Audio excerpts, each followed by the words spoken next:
What is up, guys? It is AJ. We're talking about Adrien Broner's comeback fight. He squeaks by with a decision. It was a close fight. It was a competitive fight. There was definitely moments for Adrien Broner. There was also moments for Jovanie Santiago in this matchup.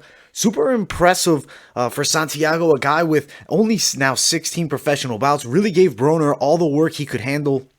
Nearly wins the fight. The judges the unofficial judge on Showtime, Steve Farhood, he has it for Jovanie Santiago. We know Adrien Broner did not like that, especially after the fight. But if you look throughout, early pressure by Santiago, he was all over Adrien Broner. Almost a knockdown by Broner at one point of the fight. But at the end of the day, wasn't a knockdown. We did see Santiago lose a point. But if you look at the judges' scorecards, the actual judges for the fight, 116, 111, 115, 112, 117, 110. Those are pretty widespread. I could see Broner winning by maybe one round. It was extremely close. It was competitive. And now that's no disrespect to Broner. I think that the Showtime commentary crew was really anti-Broner. I feel like, especially Al Bernstein, even Mauro Ranallo, they're kind of a little bit taunting him as they're commentating the fights. It's an anti-Broner thing. I think there is maybe some dislike for him at the commentary table. We know Abner Mares was very fair.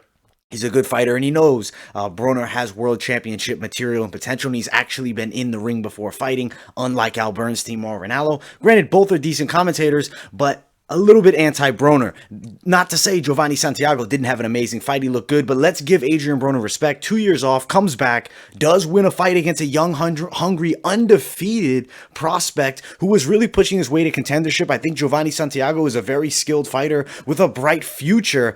He's 31 years of age, same age as Adrien Broner. Granted, not as many miles as Adrien Broner as a professional. I think he's somebody to watch. I think he will have good fights at 140. Now, for Adrien Broner, what do we see next for him after this performance? I mean, he was outlanded. He still has an issue with volume. If we look at the amount of punches landed, I do have it here right somewhere. Okay, it was 98 for Broner out of 338, 207 for Santiago out of 697. I just realized you guys can't even see half the screen there. I'll change it over to the divisional rankings, because let's talk about what could be next for Adrien Broner after this fight. At the end of the day, not a bad performance, not the greatest of performances. He's probably going to fight at 140. That's what he said. I think he's better there. His power is going to be more effective at 140 rather than 147. If we look at the junior welterweight division, super lightweight rather, there's good names. Jose Pedraza, somebody who's been in there for a while. Maybe that's a potential fight that we set up. I would kind of like to see it. If you're looking through the rankings, the top guys like Victor Postal, Jose Zapata, Jose Ramirez. Looking at Josh Taylor, number one. I don't think he gets, a top of the top guy, but potentially a fight against Jose Pedraza, I'd be curious to see, but we don't know potentially if the match would be able to be made with the promotions and whatnot. I know Broner didn't seem crazy about fighting during COVID once again, which I think that would be a problem if he wants to stay active, because these COVID lockdown restrictions, especially for professional athletes in times of competition, will probably be sticking for a while. Don't have an exact name, but there are some guys at the 140-pound division that I could see for him next. Now, if you move him up to the top 10 of 147, there might be a fight there that they end up making. I mean, I wouldn't be totally shocked if somehow he scores a big fight against Keith Thurman.